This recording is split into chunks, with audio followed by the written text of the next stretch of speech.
En manchette ce soir, le chef du Parti libéral du Québec en mode séduction à Val-d'Or. Pablo Rodriguez veut prendre le pouls des entreprises. Notre tournée a vraiment une vocation économique parce que si on veut avoir le moyen de se payer les programmes sociaux qu'on mérite, il faut qu'on ait la richesse pour le faire. Une centaine de personnes discutent d'économie sociale à Rouyn-Noranda. Capable de travailler ensemble avec l'objectif commun d'améliorer la qualité de vie de nos communautés. Et le tourisme régional au cœur de la transition climatique.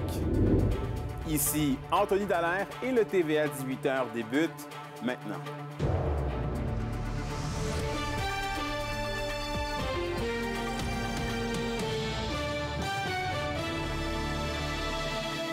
Bon début de soirée et merci d'être parmi nous. On débute le bulletin en politique provinciale et en économie, puisque le chef du Parti libéral du Québec, Pablo Rodriguez, entamait aujourd'hui sa tournée économique en Abitibi-Témiscamingue avec l'escouade PME. Et Zachary, il a été prendre le pouls du milieu des affaires. Oui, Anthony, il est accompagné de deux de ses élus, Philomena Roti-Roti, porte-parole en développement économique régional, et de Frédéric Beauchemin, porte-parole en économie. Ils ont donc rencontré des entrepreneurs et décideurs de Val-d'Or pour discuter de plusieurs préoccupations importantes dans la région. Ils ont parlé également du secteur minier, qu'on le sait, est un pilier de l'économie locale, mais également de sur l'autre défi qu'il apporte, notamment au niveau de logement et de main-d'œuvre. Les chefs et les députés ont aussi interpellé sur la pénurie des travailleurs et sur l'arrivée des travailleurs étrangers temporaires. M. Rodriguez a mentionné la nécessité d'avoir des programmes gouvernementaux adaptés aux réalités de l'Abitibi-Témiscamingue. On écoute plutôt Pablo Rodriguez. Pour nous, c'est des rencontres essentielles. On fait le tour du Québec. Actuellement, on a créé ce qu'on appelle l'escouade PME. C'est dirigé par Philomena et par Frédéric. Et ça nous permet de rencontrer les décideurs économiques et de faire en sorte qu'on va avoir des politiques qui correspondent aux besoins de chaque région. Actuellement, le gouvernement, il y a une politique de mur à mur. Ça ne marche pas. Ça ne marche pas. Les besoins priorités d'ici, de la région d'Abitibi-Témiscamingue, ce n'est pas les mêmes qu'à Sept-Îles ou à Sherbrooke. Il faut que nos décisions, notre programme tiennent compte de cette réalité. Et Zachary, qu'est-ce que la Chambre de commerce de Val-d'Or souhaite obtenir du gouvernement pour mieux soutenir les entreprises? Et selon Jean-Philippe Allard, représentant de la Chambre de commerce qui a pris part aux échanges avec les libéraux, la demande est simple, que les décisions économiques soient prises ici en région. Il rappelle que les défis en main-d'œuvre, en habitation ou en développement économique ne sont pas ceux de Montréal ou de la Côte-Nord, par exemple. Une véritable décentralisation permettrait d'adapter les politiques aux besoins réels du territoire et de s'assurer plutôt, oui, que la région reçoive enfin sa juste part. Voici donc les propos de M. Allard. Bien, chaque région a ses particularités. La décentralisation a pour effet de comprendre les réalités régionales de chaque région. La Côte-Nord a ses défis, l'Abitibi-Témiscamingue a ses défis, Montréal a ses défis. Donc, d'avoir un élu régional, des décisions qui se font au niveau de la région, ça change toute la dynamique parce qu'on comprend ce qui se passe dans le milieu. Bien, présentement, ce qu'on a de besoin, c'est des décisions qui sont faites ici, soit au niveau de la main-d'œuvre, on parle de l'habitation, on parle d'aller chercher notre juste part. On envoie beaucoup plus d'argent à Québec qu'on en reçoit. Donc, ce qu'on veut, c'est revoir notre juste part. On en fait beaucoup pour le Québec. C'est à notre tour maintenant d'en recevoir. La Chambre veut poursuivre donc ses discussions avec les élus, mais toujours en attente d'une rencontre avec le ministre régional François Legault. Du côté du chef libéral, il était de passage à Amos cet après-midi et sera du côté de Rouyn-Noranda demain. Parfait, merci beaucoup Zachary. Et à Rouyn-Noranda, maintenant, imaginez de nouvelles solutions pour les besoins de la communauté. C'est ce qu'ont fait plusieurs entreprises d'économie sociale lors d'un rendez-vous organisé plus tôt aujourd'hui. Et Roxane Caillouette était sur place. 20 ans d'économie sociale en Abitibi-Témiscamingue. Créateur de ressources et de richesses collectives. C'est sous les salutations de l'ex-première ministre Pauline Marois que plus d'une centaine de personnes se sont réunies à la 2e édition du Rendez-vous de l'économie sociale présenté par Espace EC au Petit Théâtre du Vieux-Noranda. Ce qui est particulier en économie sociale, on parle d'entreprises comme des coop et des OBNL, c'est que souvent, ils sont aussi sont fondés par les besoins du milieu parce que les gens ont besoin, on a besoin d'immobilier, on a besoin de sécuriser nos secteurs alimentaires ou des trucs comme ça. Le président directeur général de Sillon, Pascal Grenier, l'un des conférenciers invités, a insisté sur les besoins sociaux auxquels répondent les entreprises à but non lucratif. On dit souvent que l'innovation sociale, c'est une innovation qui est mobilisée pour résoudre les grands défis de société. On peut revenir sur les besoins de base, le logement, l'alimentation, la mobilité, la résilience d'une communauté comme celle de Rouyn où on est aujourd'hui. Donc oui, et je pense qu'il faut consacrer davantage de temps et de ressources à ce type d'innovation-là qui émane de la base, qui émane de gens qui sont touchés par une problématique et qui veulent se mobiliser pour trouver des solutions. Les participants ont pu échanger sur l'innovation et les recherches. Pour moi, les rassemblements, c'est une occasion de se consolider, de se renforcer, de développer notre discours, de voir où sont nos alliés pour que le jour où on se retrouve face à des gens qui ne comprennent pas trop ce qu'on veut faire, bien, on sache qu'on n'est pas tout seul parce que c'est dans la solitude qu'on baisse les bras souvent. Aussi au menu des ateliers couvrant plusieurs enjeux qui touchent notre grande région, dont l'immobilier collectif, la jeunesse, la culture, la sécurité alimentaire et plusieurs autres. Ça serait qu'on reparte d'ici puis se dire, bien, on est capable de travailler ensemble. Ça a été mentionné dans une conférence tantôt, ne pas avoir de silos, ne pas garder certaines rancœurs ou des trucs comme ça, être capable de travailler ensemble avec l'objectif commun d'améliorer la qualité de vie de nos communautés. Plusieurs élus municipaux étaient présents pour en apprendre plus, dont le préfet de Témiscamingue, Martin Lefebvre. Bien, moi, ça me réconforte dans ce que je crois beaucoup. Mobilisation, se faire confiance, reconnaître les expertises, laisser la place aux gens qui ont des idées. Espace EC prévoit déjà une 3e édition de leur rendez-vous pour discuter d'économie sociale l'an prochain. Roxane Caillouette, RNC Nouvelles, Rouyn-Noranda. Vos réponses à la question du jour TVA. Une présentation de la Clinique infirmière Nord-Ouest présente partout dans la région. Notre équipe peut vous recevoir pour un bilan de santé, une infection, le suivi de maladies chroniques et plus. Contactez-nous pour plus d'informations ou visitez notre site Web. Et à la question du jour, on vous demandait, avec la période des fêtes qui approche et le contexte économique, avez-vous l'intention de prioriser l'achat local lors de vos choix de vos cadeaux? Et vous avez répondu oui à 79 %. Et du côté du tourisme maintenant, des acteurs de la région souhaitent connaître et comprendre les changements climatiques pour mieux adapter le tourisme en Abitibi-Témiscamingue. Et avec le Conseil régional de l'environnement, ils ont ainsi élaboré le projet « Un climat d'avenir pour le tourisme d'ici ». Un reportage de Charline Bakowski. Feux de forêt, neige, canicule ou encore pluie verglaçante, les changements climatiques sont une réalité. Tourisme Abitibi-Témiscamingue avec le Conseil régional de l'environnement, soutenu par le ministère du Tourisme, ont lancé le projet « Un climat d'avenir pour le tourisme d'ici ». L'objectif avoué, c'est d'aider l'industrie touristique en Abitibi-Témiscamingue à être mieux préparée, puis de faire leur effort comme toutes les autres industries doivent le faire pour diminuer les GES, pour poser différents gestes, économie circulaire, etc., toutes ces choses-là qui doivent être posées. Le but est d'établir un portrait de ce qui se fait en région en termes de lutte contre les changements climatiques et ensemble, ils veulent que le territoire s'adapte au mieux. Bien, pour les saisons estivales, même jusqu'à l'automne, on peut s'attendre par exemple à une récurrence plus importante de feux de forêt. On peut s'attendre aussi avec les changements climatiques à avoir une récurrence d'événements météorologiques extrêmes, donc des grands vents, de la pluie verglaçante, donc du verglas. Sinon, c'est ça, des canicules qui sont prolongées. L'idée est de créer un outil efficace pour la population, au même titre que celui mis en place à la suite des feux de forêt en 2023. Suite aux feux de forêt qui ont eu lieu en 2023, on les a pris comme tout le monde de plein fouet. On ne s'attendait pas à quelque chose de cette ampleur. Donc, en réaction à ça, on s'est dit qu'il fallait aider notre industrie, aider nos membres à se préparer en amont si jamais ça devait revenir. Donc, on a créé un outil qui s'appelle le guide de préparation en cas de feu de forêt. Donc ça, c'est un outil qui existe déjà, qui est disponible, qu'on a mis à jour, puis d'ailleurs qui nous a été emprunté par d'autres régions qui trouvaient que l'outil était très bon. Le projet va être mené sur 1 an et débute dès maintenant. Première étape, ce sera, il y a un questionnaire qui a été élaboré pour tous les clients, là, dans le fond, de l'association touristique. On donne environ 2 mois aux répondants pour pouvoir y répondre. Donc, d'ici la mi-janvier, on va être en mesure d'avoir un bon portrait de ce que la région Témiscamingue subit présentement, mais aussi ce qui pourrait être envisagé de faire. Donc, 2026 va servir essentiellement à ça. Selon les études, la température annuelle pourrait augmenter de 2,2 degrés d'ici 2050 et de 3 degrés d'ici 2100. Charline Bakowski, RNC Nouvelles, Rouyn-Noranda. Et dans les faits divers maintenant, on revient sur cette spectaculaire perquisition chez WRS Transport à Val-d'Or en 2024. Les présumés exportateurs de drogue, William Imbeau et Kevin Pedro Villeneuve, devront attendre en février prochain avant de savoir s'ils subiront un procès. Les suspects qui font face à des chefs d'accusation avec le contrôle d'un réseau criminalisé ont subi leur enquête préliminaire plus tôt cette semaine au Palais de justice et des témoins ont été entendus durant l'étape sans que la preuve puisse être rendue publique, frappée par une ordonnance de non-publication. La fixation d'un possible procès seul ou devant jury devrait donc se faire le 11 février 2026. L'indice boursier minier au TVA Nouvelle 18h est une présentation de GFM Groupe Financier. Dirigeants d'entreprises et particuliers, fiez-vous aux experts de GFM pour vos placements, assurances de personnes et assurances collectives. Car pour vous, ils vont au-delà de la finance.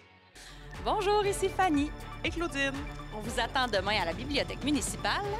Pour le cabaret des égaux, on vous en parle après la pause.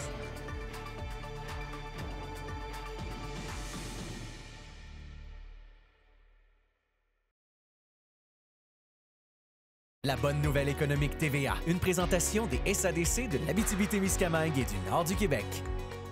Les meubles La Traverse de Ville-Marie passent aux mains de Corinne Morin-Parent et Pierre-Louis Gilbert Gauthier.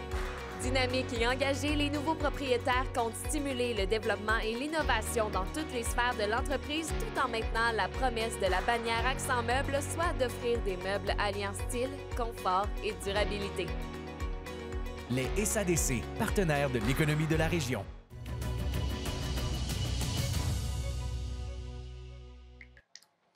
Tu veux ramasser ça. Ça. On a ce qu'il faut. Location MSN de Val-d'Or. Fier de célébrer avec vous notre 20e anniversaire et de présenter la chronique culturelle. Au Culturel Justine, le cabaret des égaux débarque pour la première fois à la bibliothèque de Rouyn-Noranda. Et pour ce cabaret, Anthony, il faut se préparer à une soirée où le sérieux des biographies va rencontrer le fou rire collectif. Au courant de la soirée, 8 lecteurs vont lire des extraits cocasses des biographies d'artistes québécois. Alors, on va entendre des pages de la biographie de Garou, de Ginette Renault, de Gino Chouinard, des bébés et plus encore. La soirée vous attend demain dès 18h à la bibliothèque municipale de Rouyn-Noranda. Une chose est sûre, ce sera pas plate. Le cabaret des égaux, c'est, je ne sais pas si vous connaissez le cabaret biodégradable qui a lieu à Montréal puis qui est venu quelques fois en région, mais ça vient de cette idée-là. En fait, c'est la lecture de biographies québécoises, dans notre cas à nous, qui sort le plus beau, mais souvent un peu le plus absurde et le plus laid de certaines personnes. Fait qu'on en profite pour en rire un peu, puis c'est tout le temps fait dans la bienveillance, mais on s'amuse. On a été dans les livres usagés. Fait qu'on avait quand même une sélection qu'on a pu... on est passé à travers des passages, puis on a choisi, dans le fond, ce qui nous plaisait le plus. Certaines biographies étaient moins drôles, plus dramatiques, et d'autres étaient absolument, je dirais, non pertinentes. Ça, c'est nos préférés. Je dirais beaucoup de fou rire, puis des grimaces peut-être à quelques occasions de doute. Mais je pense que ça va être vraiment un gros moment de plaisir, de rassemblement ensemble pour rire du meilleur du meilleur. Et la Fondation du Cégep de l'Abitibi-Témiscamingue invite le public à une soirée bénéfice. La soirée se déroulera sous le signe de l'humour, marquant ainsi le lancement d'une campagne majeure de financement. Et c'est les humoristes Marilyn Gendron et Charles-Olivier Saint-Cyr qui vous attendent dès 19h ce soir au campus de Val-d'Or pour vous faire éclater de rire. Des billets sont encore disponibles au prix de 60 $ pour les adultes et les gens qui ne fréquentent pas le cégep. Et pour les étudiants, c'est seulement 20 $ pour une belle soirée humoristique. Voici ce qui vous attend ce soir et surtout à quoi l'argent amassé va servir. C'est la 3e édition de la soirée bénéfice annuel au campus de Val-d'Or. Donc, ce soir, on a la chance de vous présenter notre campagne majeure qu'on vient tout juste de lancer.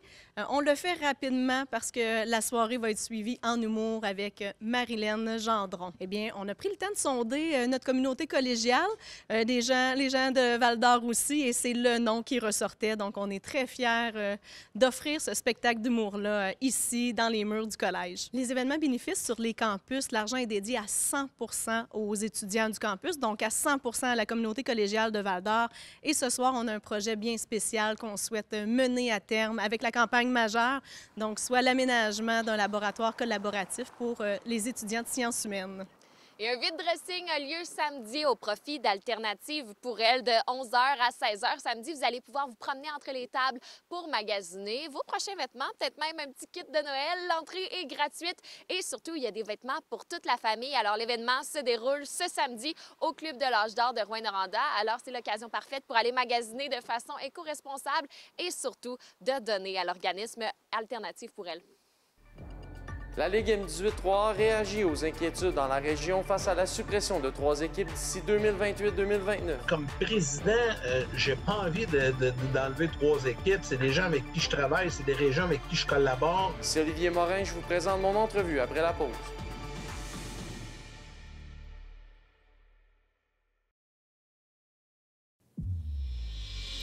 Et au sport, on vous en parlait hier de ce plan de réforme de Hockey Québec qui prévoit la suppression de 3 équipes dans la Ligue de hockey M18-3A. Un plan qui suscite de vives inquiétudes dans la région. Notre collègue Olivier Morin s'est entretenu avec le président du circuit pour faire le point sur la situation. D'entrée de jeu, Hockey Québec a annoncé une réforme qui fait en sorte que vous allez devoir diminuer votre nombre d'équipes de 15 à 12 d'ici 3 ans, soit 2028-2029.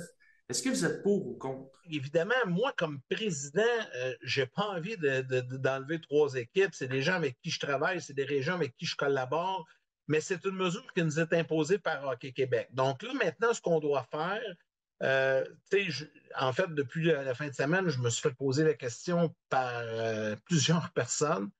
Tu vas enlever quelle équipe? Je n'ai pas de réponse à donner à ce moment-ci. Premièrement, ce n'est pas la Ligue et Yannick Lévesque qui vont enlever des équipes. C'est Hockey Québec qui va, suite à l'étude du bassin démographique, du redécoupage des régions, c'est Hockey Québec qui va prendre cette décision finale-là. Dans le plan que propose Hockey Québec, on parle de vouloir centraliser le développement des jeunes, ce qui veut donc dire qu'on semble vouloir prioriser le développement dans les grands centres. Est-ce que ça veut donc dire qu'on doit s'inquiéter justement pour la survie des 3 équipes en région éloignée comme les Forestiers d'Amos, sachant que vous devez éliminer 3 équipes d'ici 2028-2029? C'est certain que ça fait peur, puis je comprends là, que les gens dans les régions sont très inquiets, les jeunes, les jeunes joueurs, les parents, les organisations, les entraîneurs. Parce que souvent, il faut penser à ça aussi. On a des entraîneurs dans les régions partout au Québec qui aspirent à en faire un métier et à faire partie des programmes de développement. Et là, ça implique aussi peut-être pour certaines personnes beaucoup de questionnements. À compter de l'an prochain, les joueurs de 17 ans qui sont nés après le 1er octobre ne pourront plus évoluer dans le circuit. Du côté des Forestiers d'Amos, on mentionnait qu'il y a des joueurs en ce moment qui songent à quitter l'équipe puis à aller jouer aux États-Unis ou encore au Canada. Est-ce que justement cette nouvelle mesure-là ne fait pas en sorte qu'on va créer un nouvel exode alors que le but du plan d'Hockey Québec, c'est de contrer l'exode des joueurs? Je ne suis pas convaincu de ça, personnellement. On n'est pas à l'abri qu'il y en ait quelques-uns qui partent, mais de toute façon, de l'exode, on a envie, peu importe l'âge. Il y en a à tous les niveaux. Là. C'est un problème qui est plus grand que ça, qui n'est pas juste lié aux 17 ans cégep. Là.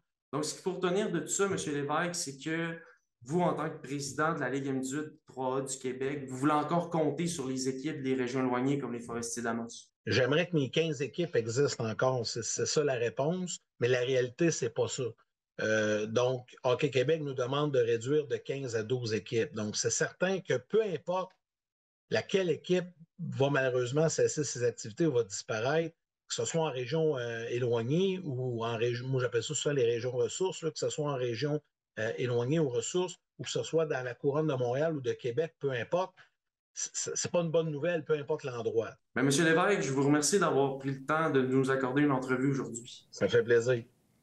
Et toujours au hockey, c'est le retour à l'action ce soir pour les équipes de la LHJMQ de la région. Les Huskies de Rouyn-Noranda reçoivent l'Armada de Blainville-Boisbriand. Il s'agit d'un duel au sommet alors que le premier rang de la conférence de l'Ouest est en jeu. La Meute affrontera par la suite le Drakkar de Bécomo demain ainsi que dimanche. Et de leur côté, les Foreurs reprennent l'action vendredi alors qu'eux aussi feront face à Blainville-Boisbriand. Finalement, le Verréor terminera le week-end avec la visite de Bécomo samedi. Pour une nouvelle importante à nous communiquer, contactez-nous, nouvelles au pluriel, @rncmedia.ca, par téléphone au 1-866-463-4636 et notre site web tvaabitibi.ca.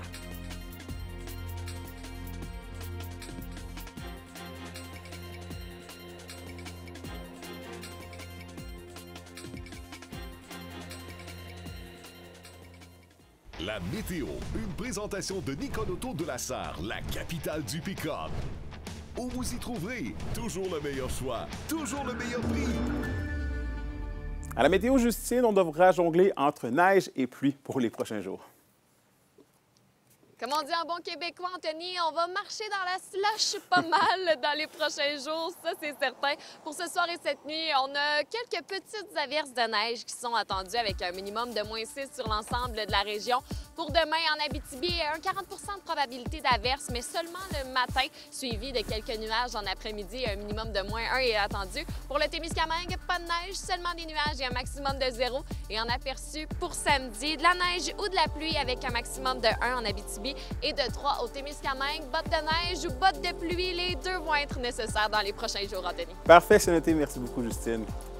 Et merci à vous d'avoir été des nôtres ce soir. N'oubliez pas qu'on est sur YouTube et X, TV Abitibi-Témiscamingue, si vous voulez aller voir ou même revoir les reportages de nos collègues. Sur ce, je vous souhaite de passer une belle soirée. On se retrouve demain pour la suite des choses. D'ici là, prenez soin de vous.